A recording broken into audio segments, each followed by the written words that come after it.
तर्क संग्रह हमने वेदांत सार कर लिया। अब तर्क संग्रह शुरू होता है। हमारे तर्क संग्रह भी लगा हुआ। तर्क संग्रह में कितने प्रमाण होते हैं, कितने पदार्थ इत्यादि होते हैं, और इन्हीं के बारे में लगा है। बस प्रमाण बताना है, कितने प्रमाण हैं। तो 4 प्रकार के प्रमाण मानता है तर्क संग्रह: प्रत्यक्ष, अनुमान, उपमान और शब्द। तो ये 4 प्रकार के प्रमाण मानता है। तो इन्हीं 4 प्रकार के प्रमाणों में ही अनुमान 2 प्रकार का हो जाएगा, उन्हीं में 3 प्रकार के हेतु आ जाएंगे, अनुमान के अंतर्गत ही हेत्वाभास भी आ जाएंगे। तो इस प्रकार से काफ़ी बड़ा प्रकरण हो जाता है प्रमाण का भी। और उसके बाद पदार्थ भी लगे हुए हैं, क्योंकि तर्क संग्रह 7 पदार्थों को मानता है: द्रव्य, गुण, कर्म, सामान्य, विशेष और समवाय। तो उसमें ही 9 प्रकार के द्रव्य आ जाएंगे, 24 प्रकार के गुण आ जाएंगे, 5 प्रकार के कर्म आ जाएंगे, और सामान्य 2 प्रकार के, विशेष इत्यादि। इनके मतलब कि प्रकार होने से भी ये प्रकरण काफ़ी बड़ा खींच जाता है। तो तर्क संग्रह पढ़ना है हमें। तो तर्क संग्रह का सामान्य परिचय तो हमने वहाँ देखा था वैशेषिक दर्शन में, क्योंकि तर्क संग्रह जो लिया गया है वो न्याय और वैशेषिक दोनों का ही भाग है। जैसे तर्क भाषा की बात हो तो न्याय और वैशेषिक माना जाता है, विशेष न्याय को माना जाता है, और अंग भाव में वैशेषिक दर्शन भी आता है। और तर्क संग्रह जो है वो विशेष रूप से वैशेषिक दर्शन से लिया गया है, लेकिन अंगभूत में वो न्याय दर्शन से। इसलिए ये भी जो ग्रंथ है वो वैशेषिक और न्याय का ही ग्रंथ है। जहाँ तक देखा जाए कि जो न्याय दर्शन है वो क्या करता है, वो 4 प्रकार के प्रमाणों को मानता है, और तर्क भाषा उसके ऊपर जो लिखा गया ग्रंथ है वो भी 4 ही प्रकार के प्रमाणों को मानता है। लेकिन हम वैशेषिक में पढ़ते हैं, वैशेषिक केवल मात्र 2 ही प्रकार के प्रमाणों को मानता है। तर्क संग्रह 4 प्रकार के प्रमाणों को न्याय दर्शन से स्वीकार करता है। इसीलिए ये वैशेषिक मतलब पदार्थों को विशेष रूप से वैशेषिक दर्शन से लेता है, और प्रमाणों की जो अपना सामर्थ्य है वो वहाँ से समर्थ करता है, न्याय दर्शन से लेता है। तो न्याय और वैशेषिक दोनों का ही ग्रंथ तर्क संग्रह है। और ये अन्नम भट्ट जी के द्वारा लिखा गया है। अन्नम भट्ट ने अपने मतलब विद्यार्थियों के लिए ये लिखा है। वैसे तो तर्क भाषा के जैसा है बिल्कुल, लेकिन तर्क भाषा की जो उक्तियां हैं वो थोड़ी कठिन जटिल दिखाई देती हैं। इसमें ऐसा नहीं है, इसमें बिल्कुल एक प्रकार से सरलीकरण कर दिया गया है अन्नम भट्ट जी के द्वारा। ये स्पेशल रूप से लिखा ही बच्चों के लिए है, कि बच्चों को सुखबोध के लिए, बच्चे अच्छी प्रकार से पढ़ सकें, तो छात्रों के सुखबोध के लिए लिखा गया ये ग्रंथ है। तो ये हमें पढ़ना है। तो तर्क संग्रह है वो अन्नम भट्ट के द्वारा लिखा गया है, अर्थात अन्नम भट्ट इनके रचयिता हैं। तर्क भाषा में जहाँ 16 तत्व माने जाते हैं, वहीं तर्क संग्रह में 7 प्रकार के पदार्थों को माना जाता है।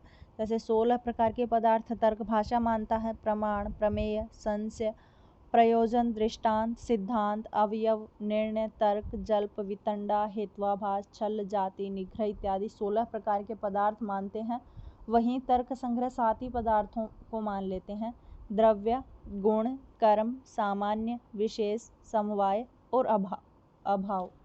इस प्रकार से ये 7 प्रकार के पदार्थों को मानते हैं।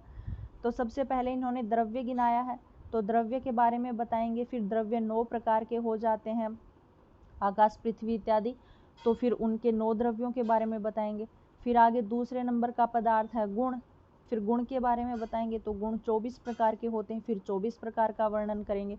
उसके बाद कर्म है तीसरा पदार्थ, फिर कर्म के बारे में बताएंगे। 5 प्रकार के कर्म होते हैं: उत्क्षेपण, अवक्षेपण, आकुंचन इत्यादि 5 प्रकार के जो कर्म होते हैं, फिर उनके बारे में बताएंगे। फिर ये प्रकरण पूरा करके चौथा जो पदार्थ है वो सामान्य है। सामान्य के बारे में बताएंगे कि सामान्य 2 प्रकार का होता है: पर सामान्य, अपर सामान्य। फिर ये चैप्टर पूरा करके विशेष के बारे में, और विशेष के बाद समवाय के बारे में, और समवाय के बाद अभाव के बारे में। इस प्रकार से इस प्रकरण को ये क्रमशः पूरा करेंगे। तो सबसे पहले यहाँ द्रव्य पदार्थ दिया गया है, तो द्रव्य के बारे में ही बताते हैं। कह रहे द्रव्य क्या होता है, तो कह रहे द्रव्यत्व जातित्वम द्रव्य सामान्य लक्षणम। ये कह रहे हैं द्रव्य जाति जिसमें विद्यमान रहती है, इसके जो लक्षण है वो बिल्कुल सामान्य सामान्य है। मैं बताया ना कि छात्रों के सरलीकरण के लिए ही लिखा गया है ये। जैसे तर्क भाषा पढ़ते हैं वहाँ थोड़ा सा कठिनता से याद करने का विषय है, लेकिन ये ऐसा विषय नहीं है, ये बिल्कुल सरल है। जहाँ द्रव्य जाति रहती है वो द्रव्य हो जाता है, जहाँ गुण जाति रहती है वो गुण हो जाता है, जहाँ कर्मत्व जाति रहती है वो कर्म हो जाता है। इस प्रकार की छोटी छोटी डेफिनेशन, बिल्कुल सामान्य सामान्य सी डेफिनेशन है इसकी, तो इसमें कोई ज़्यादा कठिनाई नहीं होगी। जैसे द्रव्य का लक्षण, द्रव्य क्या होता है, तो कह रहे द्रव्यत्व जातित्वम, जहाँ पर द्रव्यत्व जाति विद्यमान हो सा द्रव्य लक्षणम, वो द्रव्य का सामान्य सा लक्षण है। सीधी सी बात है, जहाँ द्रव्य रहेगा वहीं द्रव्य होता है। अब कहा द्रव्य के 9 प्रकार होते हैं। द्रव्य 9 प्रकार के होते हैं, तो कह रहे पृथ्वी, जल, तेज, वायु, आकाश, काल, दिक्, आत्मा और मन।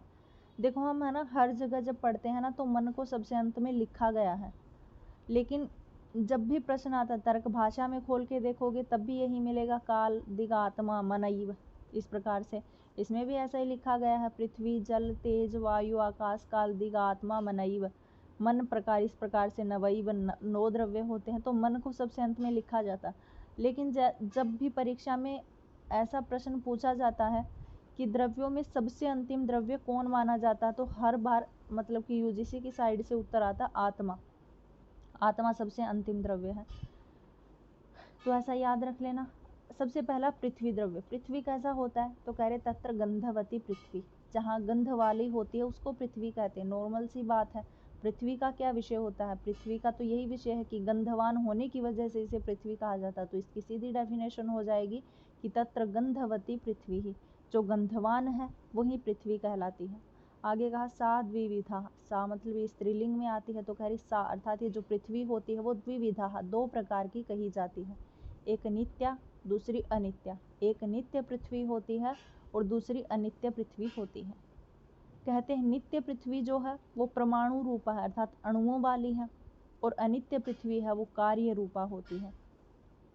आगे कहा जो अनित्य पृथ्वी है, जो कार्य रूपा है, उसके भी 3 भेद हो जाते हैं। तो कह रहे हैं शरीर, इंद्रिय और विषय के भेद से ये 3 प्रकार की होती है अनित्य पृथ्वी। शरीर कौन होता है पृथ्वी का, तो कह रहे हैं शरीरम अस्मत् इदादीनाम, जो हम लोग हैं वो पृथ्वी के शरीर माने जाते हैं। हम पृथ्वी के ऊपर रमण करते हैं, हम ही पृथ्वी से मतलब हर प्रकार के तत्व से मिल करके बने पृथ्वी पर निवास करते हैं, तो हम ही पृथ्वी का अस्मदादीनाम अर्थात हम लोग ही पृथ्वी का शरीर हैं। कह रहे इंद्रिय कौन सी है, तो सीधी सी बात है, जब पृथ्वी का विषय ही गंध है मतलब सूंघना उसका गुण है, तो सीधी सी बात है इंद्रिया कौन कौन सूंघेगी, सूंघने का कार्य कौन करती, नासिका करती है। तो वहीं इसकी इंद्रिय अर्थात गंध ग्राहकम घ्राणम, नासा अग्रवर्ती, अर्थात गंध को ग्रहण करने वाली जो घ्राण अर्थात जो नासिका है, उसका जो अग्रभाग है अर्थात जहाँ से हम मतलब थोड़ा सा कुछ भी हमें सूंघना होता है तो हम नाक के आगे से लगाते हैं, तो नाक का जो अग्रभाग है, घ्राण का जो अग्रभाग है, वो क्या है, पृथ्वी की इंद्रिय मानी जाती है।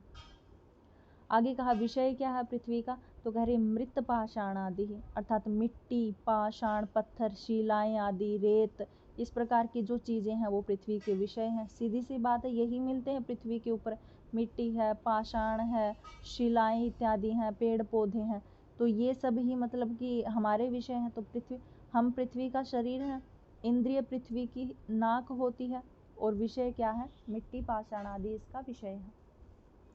इससे आगे जो द्रव्य है वो है जल। जल किसे कहते हैं, तो कह रहे हैं शीत स्पर्शवती आप है, अर्थात शीत का जहाँ पर स्पर्श हो, शीतलता का स्पर्श। देखो जल का जो स्वभाव होता है वो शीतल ही होता है, मतलब ठंडा ही होता है। हम तालाब में जाते हैं, कितनी धूप पड़ रही होती है लेकिन तालाब का जल ठंडा ही रहेगा, और यहाँ तक कि हम कितना भी जल उबाल करके रख लें, कितनी देर गर्म रहेगा, 1 घंटे 2 घंटे, लेकिन वापस अपने स्वभाव में आकर के ठंडा हो जाता है। तो जल का जो स्वभाव होता है वो शीतलता का ही है। तो इसलिए कह रहे हैं शीत का जहाँ पर स्पर्श हो जाए, शीतलता का जहाँ पर एहसास हो, वो क्या कहलाता है, आप है, वो जल कहलाता है। और जल भी पृथ्वी की तरह 2 प्रकार का होता है, नित्य और अनित्य। नित्य होता वो परमाणु रूप है और अनित्य होता वो कार्य रूप है। और फिर से अनित्य पृथ्वी की तरह ही जो अनित्य है वो 3 प्रकार का हो जाता है, शरीर, इंद्रिय और के भेद से। तो जल का शरीर कौन है, तो कह रहे वरुण लोक। जल का जो शरीर है वो वरुण लोक है, क्योंकि मेघ इत्यादि वरुण लोक में मिलते हैं। इंद्रिय क्या है, तो जल का स्पर्श हम मतलब कि शीतलता का स्पर्श करते हैं, जल में सारी प्रकार के रस मिलते हैं, 6 प्रकार के रस मिलते हैं, तो उस रसों का स्पर्श हम किससे करते हैं, अपनी जिह्वा से करते हैं। तो जिह्वा क्या है, इसकी इंद्रिय हो जाती है, अर्थात इंद्रिय रस ग्राहकम, अर्थात जल रूपी जो रस है उसकी ग्रहण करने वाली जो रसना है वो जिह्वा का अग्रभाग होता है। और विषय क्या है जलों का, तो सरित समुद्र आदि, क्योंकि जल कहाँ मिलते हैं, सरित समुद्र इत्यादि में ही। आगे है तेज। तेज किसे कहते हैं, तो कह रहे हैं उष्ण स्पर्शवती तेज है, जहाँ पर उष्णता का स्पर्श हो, जहाँ पर उष्णता का अनुभव हो, क्योंकि जहाँ पर भी तेज होगा सूर्य इत्यादि है, जैसे ही हम सूर्य के बाहर निकल के धूप में खड़े होते हैं तो हमें किस प्रकार का उष्णता का, गर्मी का एहसास होता है। तो वहीं कह रहे हैं जहाँ पर उष्णता का स्पर्श हो, जहाँ पर उष्णता का अनुभव होता है वो तेज है, वो तेज होता है। और तेज भी उसी प्रकार से दो प्रकार का होता है, नित्य अनित्य। नित्य परमाणु रूप वाला और अनित्य होता है कार्य रूप वाला। और अनित्य जो होता है वो शरीर, इंद्रिय और विषय के भेद से तीन प्रकार का कहलाता है। तो शरीर क्या होता है तेज का, सीधी सी बात है आदित्य लोक होगा, क्योंकि तेज कहाँ रहता है, सूर्य के पास, और सूर्य कहाँ, आदित्य लोक में। तो आदित्य लोक इनका शरीर होता है। और इंद्रिय मतलब हम किससे ग्रहण करते हैं, जो चक्षु इत्यादि से, तो चक्षु इसकी इंद्रिय बन जाएगी। और विषय इसकी चार प्रकार के होते हैं, भौम प्रकार का तेज होता है, दिव्य तेज, उदरीय तेज और आकरज तेज। भौम क्या होता है, मतलब कि जो भूमि इत्यादि से उत्पन्न तेज होता है।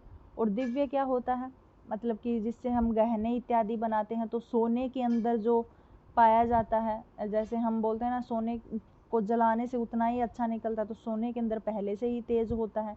उदरीय मतलब कि हमारे जो नहीं दिव्य तेज वो होता है जो बिजली इत्यादि कड़कने से, दैवीय शक्ति से उत्पन्न होता है। और उदरीय होता है हमारी उदर में जो जठराग्नि बोलते हैं, जिसको हम भोजन इत्यादि पकाने के लिए हमारे पेट में जो जठराग्नि कार्य करती है वो उदरीय तेज होता है। और आकरज क्या होता है, आकरज होता है कृत्रिम तेज। कृत्रिम अर्थात सोना इत्यादि बनाने में जो तेज का प्रयोग होता है, या सोने के अंदर पहले से जो तेज विद्यमान होता है वो क्या कहलाता है, वो तेज आकरज तेज कहलाता है। इस प्रकार से इसके चार विषय हैं, भौम, दिव्य, उदरीय और आकरज। आगे वायु कैसी होती है, तो कह रहे रूप रहित स्पर्शवान वायु। ये कह रहे रूप से रहित होती, क्योंकि वायु को अभी तक किसी ने नहीं देखा है।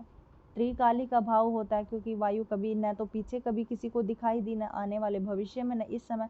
तो रूप से रहित होती है, लेकिन स्पर्शवान स्पर्श कर जाती है, मतलब हमारे शरीर को, त्वचा को जब स्पर्श करती तभी तो हम बोलते हैं कि ठंडी हवा चल रही है, गर्म हवा चल रही है।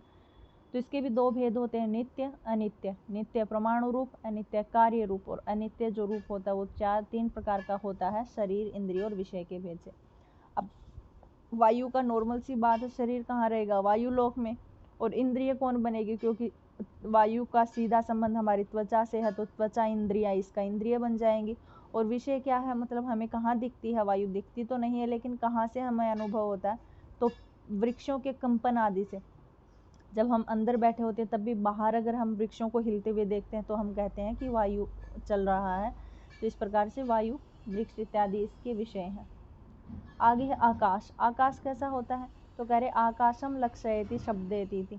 आकाश होता है वो शब्देति अर्थात शब्द गुण वाला होता है। आकाश को ही हम ऐसा बोलते हैं कि जो हमारे शब्द होते हैं, जो भी हम शब्द बोलते हैं वो आकाश में जा कर के विलीन हो जाते हैं। तो आकाश क्या है, शब्दों का लक्ष्य करने वाला आकाश होता है। आकाश एक है, नित्य है और विभु है। ठीक है, ये बात याद रखनी है, आकाश एक है, नित्य और विभु अर्थात व्यापक है।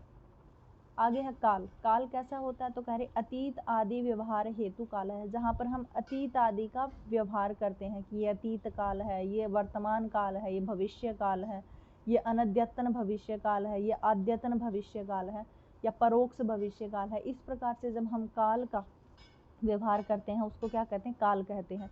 भूत भविष्य वर्तमान व्यवहार के कारण से काल कहा जाता है। और काल भी एक ही होता है, काल तो एक ही है, वो तो हमने बांट रखा कि कल वाला काल, परसों वाला काल, आज वाला काल, आने वाला काल। तो काल तो एक ही होता है। तो काल एक है, विभु अर्थात हमेशा रहने वाला, व्यापक और नित्य है। आगे है दिशा। दिशा किसे कहते हैं, तो कह रहे प्राची इत्यादि व्यवहार हेतु दिक, जहाँ पर हम प्राची इत्यादि का व्यवहार करते कि ये प्राची दिशा है, ये उदीची दिशा है। हम बोलते हैं हिंदी में जैसे पूर्व दिशा है, उत्तर दिशा है, दक्षिण दिशा है, पश्चिम दिशा है, ऊर्ध्व मतलब ऊपरी दिशा है, अधो दिशा है, वायव्य दिशा है, नैऋत्य दिशा है, आग्नेय। इस प्रकार से हम 10 प्रकार की दिशाएं बताते हैं। दिशा तो एक ही है, वो तो हम व्यवहार करते हैं कि ये हमें पूर्व में बना दी हमने, ये उत्तर की बना दी, ये पश्चिम की बना दी। तो दिशा क्या होती है, जहाँ पर प्राची इत्यादि अर्थात पूर्व इत्यादि का जहाँ पर व्यवहार किया जाता है हम उसको लेकर के बता सकते हैं। तो दिशा कैसी होती, एक है, और नित्य मतलब नित्य रहने वाली, और विभु अर्थात विभु हमेशा व्यापक रहने वाली है। विभवी नित्या एका इसलिए लिखा गया क्योंकि दिशा स्त्रीलिंग शब्द है। तो एका मतलब एक होती है, ये याद रखना, कहीं पेपर में जाके भूल जाओ कि दिशाएं तो 10 होती हैं, काल तो 3 होते हैं, ऐसा नहीं, काल एक ही होता है, दिशा भी एक होती है, नित्य और विभु। अब आत्मा, आत्मा किसे कहते हैं? तो कह रहे ज्ञानाधिकरणम आत्मा, अर्थात जहाँ पर ज्ञान का आश्रय लिया जाता है, जहाँ पर ज्ञान विद्यमान होता है उसको आत्मा, उसे आत्मा कहते हैं। इसके दो भेद होते हैं, एक जीवात्मा है जो प्रत्येक शरीर में अलग अलग है, मतलब प्रति शरीरम विभु, मतलब व्यापक तो है, नित्य भी है, लेकिन प्रत्येक शरीर में अलग अलग है। और दूसरा है परमात्मा, परमात्मा कैसा है? सर्वज्ञ है और एक है और नित्य विभु है। आगे मन, मन कैसा होता है? तो कह रहे सुख दुख सुखादि उपलब्धि साधनम इंद्रियम मन है। ये कह रहे सुख इत्यादि, जैसे हमें सुख का अनुभव होना, दुख का अनुभव होना, इसकी उपलब्धि का जो साधन है वो हमारा मन का कार्य करता है। जब हमें सुख होता है तो हम कहते हैं आज तो मैं मन से सुखी हूँ, या जब हम दुखी होते तब भी हम यही कहते हैं आज मेरा मन दुखी है। तो सुख दुख इत्यादि का जो उपलब्ध साधन है वो क्या कहलाता है? मन, मन कहलाता है। और मन कैसा होता है? मन अनंत है, परमाणु रूप अर्थात अणु रूप वाला है और नित्य कहलाता है। तो इस प्रकार से ये 9 प्रकार के क्या हैं? द्रव्य कहलाते हैं। आगे है गुण परिचय। गुण किसे कहते हैं? तो कह रहे हैं द्रव्य कर्म भिन्नत्वे सति सामान्यवान गुण है, अर्थात जिस वस्तु में द्रव्य और कर्म को छोड़ करके केवल गुण ही रहता है, अर्थात वही सीधी सीधी बात होगी, द्रव्य जाति वाला द्रव्य होता है तो गुणत्व जाति वाला गुण होता है, जिसमें द्रव्य कर्म भिन्न, द्रव्य और कर्म दोनों अलग हों, जहाँ पर द्रव्य और कर्म की भिन्नता दिखाई जाए, केवल मात्र सामान्य मान गुण होता है। जैसे गुणत्व जातिवान, तो गुणत्व जाति वाला जो होता है वो गुण कहलाता है। और गुण होते हैं वो 24 प्रकार के होते हैं। पहला है रूप। रूप किसे कहते हैं? तो कहे चक्षु मात्र ग्राह्यो गुणो रूपम, जो चक्षु से ग्रहण किया जाता है उस गुण को क्या कहते हैं? रूप गुण कहलाता है। और रूप 7 प्रकार के मानता तर्क संग्रह। एक शुक्ल गुण है, नील, पीत, रक्त, हरित, कपिश और चित्रभेदात सप्तविधम। ये जो रूप होता है वो 7 प्रकार का होता है। आगे है रस। रस कैसा होता है? तो कह रहे रसना ग्राह्य गुण है, रस है तथा जो रसना से ग्रहण किया जाए, मतलब हमारी जिह्वा से जो चीज़ ग्रहण की जाए उसको रस कहते हैं। और रस कितनी प्रकार का होता है? 6 प्रकार का मानते हैं। या तो मधुर होता है, अम्ल होता है, लवण होता है, कटु, कषाय और तिक्त, ये 6 प्रकार के रस कहे जाते हैं। तीसरा गुण है गंध गुण। गंध कैसा होता है? तो कह रहे ग्राहण ग्राह्यो गुणो गंध है, अर्थात जिसको नासिका ग्रहण करती है, जिस गंध को नासिका ग्रहण करती है उसको गंध कहा जाता है। तो जो घ्राण के द्वारा ग्राह्य होता है, अर्थात नासिका के द्वारा जो ग्राह्य गुण होता है वो गंध है, वो गंध के नाम से जाना जाता है। साध्वी वो 2 प्रकार का होता है, सुरभि असुरभि, या तो सुंदर गंध आएगी या असुंदर गंध, तो सुरभि असुरभि गंध। आगे स्पर्श। स्पर्श कैसा होता है? तो कह रहे त्वक इंद्रिय मात्रम ग्राह्यो गुणा स्पर्श है। ये कह रहे त्वचा इंद्रिय के द्वारा जो ग्रहण किया जाता स्पर्श होता है वो स्पर्श के नाम से जाना जाता है, अर्थात हमारी जो त्वचा नामक जो इंद्रिय होती है उसके द्वारा ग्रहण किया जाने वाला स्पर्श नाम का गुण होता है। इसके भी 3 भेद होते हैं, या तो शीतोष्ण होता है, मतलब ठंडा और गर्म दोनों, या अनुष्ण होता है, या अशीत होता है। आगे संख्या। संख्या क्या होता है? तो कह रहे एकत्व आदि व्यवहार हेतु संख्या। एकत्व अर्थात 1, 2, 3, 4, 5, 6 इस प्रकार की संख्या का जो हम व्यवहार करते हैं वो संख्या कहलाती है। और ये 9 द्रव्य वृत्तियों में रहती है, क्योंकि संख्या तो 9 द्रव्यों में रहती है। 9 द्रव्य जो पीछे गिनाए गए हैं, ये पूछ लेंगे कि संख्या 9 के 9 द्रव्यों में रहती है या नहीं, तो संख्या 9 द्रव्यों में रहती है। एकत्व के नित्य अनित्य प्रकार से 2 प्रकार की होती है। कुछ संख्याएं ऐसी होती हैं जो नित्य होती है, जैसे एक संख्या है, हम बोलते हैं एक ईश्वर है और ईश्वर नित्य होता है तो एक संख्या भी नित्य है। कुछ चीज़ें ऐसी हो, कुछ संख्या ऐसी हैं जो अनित्य हैं। आगे है परिमाण। परिमाण किसे कहते हैं? परिमाण का मतलब होता है माप तोल करना। तो वही कह रहे हैं कि मान व्यवहाराणाम असाधारणम कारणम परिमाणम, अर्थात मान व्यवहार मतलब नाप तोल इत्यादि का जो असाधारण कारण होता है उसको परिमाण कहा जाता है। और यह भी 9 के 9 द्रव्यों में विद्यमान रहता है। और परिमाण 4 प्रकार के भेद होते हैं परिमाण के, यानी 4 प्रकार का होता है, अणु, महत, दीर्घ और ह्रस्व। मतलब या तो अणु बिल्कुल छोटा सा परिमाण हो, या महत बहुत बड़ा सा, या दीर्घ मतलब बड़े से थोड़ा छोटा दीर्घ हो, और ह्रस्व जो अणु तो बिल्कुल सूक्ष्म हो जाता है, सूक्ष्म से थोड़ा सा बड़ा क्या कहलाता है? ह्रस्व। आगे है संयोग। संयोग किसे कहते हैं? तो कह रहे हैं संयुक्ता विधि व्यवहार हेतु संयोग है, जहाँ पर किसी चीज़ को संयुक्त कर दिया जाए, बिखरी कोई चीज़ पड़ी उसको संयुक्त कर देना संयोग कहलाता है। और विभाग क्या कहलाता है, मतलब किसी का विभाग कर देना, जो चीज़ जुड़ी हुई है उसका विभाग करना, यानी संयोग नाश को गुण विभाग है। जहाँ पर संयोग का नाश कर दिया जाए वो विभाग हो जाता है। परत्व क्या होता है, कह रहे पर व्यवहार असाधारणम कारणम परत्वम और अपर व्यवहार असाधारणम कारणम अपरत्वम। तो परत्व अपरत्व अर्थात जहाँ पर अपर का व्यवहार किया जाता है उसको परत्व और अपरत्व के नाम से जाना जाता है। आगे है गुरुत्व, आया था ये पेपर में। गुरुत्व किसे कहते हैं, कह रहे आद्य पतन असमवायी कारणम गुरुत्वम। असमवायी कारण, समवायी कारण इत्यादि होते हैं, उसमें आद्य पतन अर्थात समवायी कारण में आदि का पतन हो जाना गुरुत्व होता है। और गुरुत्व कहाँ रहता है, पृथ्वी और जल में स्थित रहता है। दो ही द्रव्यों में स्थित मिलेगा, एक पृथ्वी में और एक जल में। आगे है द्रवत्व, ये द्रव्यत्व नहीं है, द्रवत्व है। द्रवत्व कैसा होता है, कह रहे आद्य स्यंदनम असमवायी कारणम, कि असमवायी कारण में आदि का बह जाना, जैसे आदि का पतन हो जाना तो गुरुत्व है, और आदि का बह जाना क्या कहलाता है, द्रवत्व होता है। और ये पृथ्वी जल तेज की वृत्ति में पाया जाता है, तीनों द्रव्यों में है, पृथ्वी जल और तेज में। आगे है स्नेह, स्नेह क्या होता है, कह रहे चूर्ण आदि पिंडी भाव हेतु गुण है स्नेह। जहाँ पर चूर्ण आदि पिंड का कारण स्नेह होता है, चूर्ण आदि पिंड इत्यादि किसी समूह इत्यादि का कारण स्नेह क्या कहलाता है, स्नेह नामक गुण कहलाता है। और ये केवल मात्र जल की वृत्ति में रहता है, अर्थात जल में रहता है। शब्द आप जानते ही हैं, श्रोत्रग्राह्य गुण है शब्द, अर्थात श्रोत्र के द्वारा ग्रहण किया जाने वाला जो गुण होता है वो शब्द कहलाता है। और शब्द केवल मात्र आकाश में रहता है। और शब्द दो प्रकार का होता है, एक ध्वन्यात्मक शब्द होता है और एक वर्णात्मक। वर्णात्मक जैसे हम बोलते हैं, वर्णों का प्रयोग करते हैं, और ध्वन्यात्मक जहाँ पर वीणा इत्यादि का वादन किया जाता है शब्द, तो वो भी होता है। आगे बुद्धि, बुद्धि किसे कहते हैं, तो कह रहे सर्व व्यवहार हेतु गुणों बुद्धि जानम। सभी प्रकार का व्यवहार हो, जहाँ पर जो सभी प्रकार के व्यवहारों का जो हेतु है उसको बुद्धि कहा जाता है। और बुद्धि दो प्रकार की होती है, एक स्मृति बुद्धि होती है और एक अनुभव बुद्धि होती है। स्मृति बुद्धि वो होती है जो जिसका हम पहले ज्ञान प्राप्त कर चुके हैं, उसकी दोबारा से हमें स्मृति हो आना, जैसे कोई बचपन की बातें हैं वो दोबारा से हमें स्मृति में आ जाते हैं, याद आ जाते हैं। और अनुभव क्या होता है, अनुभव ऐसा होता है कि जो हम अनुभव करते हैं वो अनुभव सही भी हो सकता है और गलत भी हो सकता है। इसके दो भेद होते हैं, स्मृति और अनुभव। सुख, सुख किसे कहते हैं, तो कह रहे सर्वेशाम अनुकूलम वेदनीयम सुखम, जो हमेशा अपने अनुकूल हो। जैसे घर में कोई भी कार्य हो रहा है या अपनी ज़िंदगी में कोई भी कार्य हो रहा है, अगर सब कुछ हमारे ही अनुकूल हो तो हम सुखी रहते हैं। और दुख कब होता है, प्रतिकूल वेदनीयम, जब जैसा हम चाहते हैं वैसा ना हो, अर्थात हमारे प्रतिकूल, हमारे विरुद्ध कोई कार्य हो जाए, वो क्या कहलाता है, दुखम, दुख कहलाता है। आगे है इच्छा, इच्छा क्या होता है, कह रहे इच्छा काम है, काम इत्यादि को इच्छा कहते हैं। मतलब किसी भी प्रकार का कोई काम, मतलब हमारे जो विषय इत्यादि हैं, भोग इत्यादि हैं, इस प्रकार की कोई इच्छा करना, कोई वांछना करना इच्छा कहलाता है। द्वेष क्या होता है, क्रोधोद्वेष है, क्रोध इत्यादि करना, ईर्ष्या इत्यादि, असूया इत्यादि करना द्वेष होता है।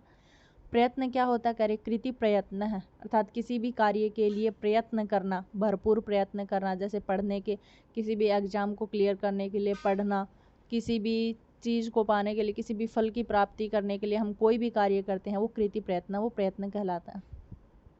धर्म क्या होता है, तो कह रहे विहित कर्म जन्यो धर्म है, जो विहित है, शास्त्रों के द्वारा निर्देशित जो चीज़ है, जो शास्त्रों ने कहा है कि हमें करने चाहिए, तो शास्त्रों के द्वारा निर्देशित जो चीज़ है, शास्त्रों के द्वारा विहित जो कार्य है उसको करना धर्म होता है। और निषिद्ध कर्मजन्य अधर्म है, और जो कार्य निषिद्ध किया गया है उसको भी कर्मजन्य, उसको भी अगर हम करते हैं, जैसे हम करते हैं कि यज्ञ में हमें चांदी नहीं डालनी चाहिए फिर भी हम डाल रहे हैं, तो निषिद्ध कर्म को करना ही क्या कहलाता है, अधर्म कहलाता है। आगे संस्कार, संस्कार क्या होता है, जो संस्कारत्व जातिमान संस्कार है, था जिसमें संस्कारत्व जाति रहती है वो संस्कार होता है। और संस्कार तीन प्रकार के होते हैं, वेग संस्कार होता है, भावना संस्कार होता है और स्थिति स्थापक संस्कार होता है। तो ये थे आपके द्रव्य और गुण। गुण 24 प्रकार के थे, ये 23 प्रकार के कैसे लिखे हैं यहाँ पे, शायद संख्या में कोई गलती हुई होगी, यहाँ पे 24 ही प्रकार के लिखे हैं। तो 24 प्रकार के गुण हमने पढ़े हैं। और तो सामान्य से हैं, आई थिंक, मुझे नहीं लगता आपको कहीं कोई प्रॉब्लम हुई होगी। तो नया किसी को समझ में आया हो तो अभी बता देना, मैसेज कर दो, कैसे भी बता दो।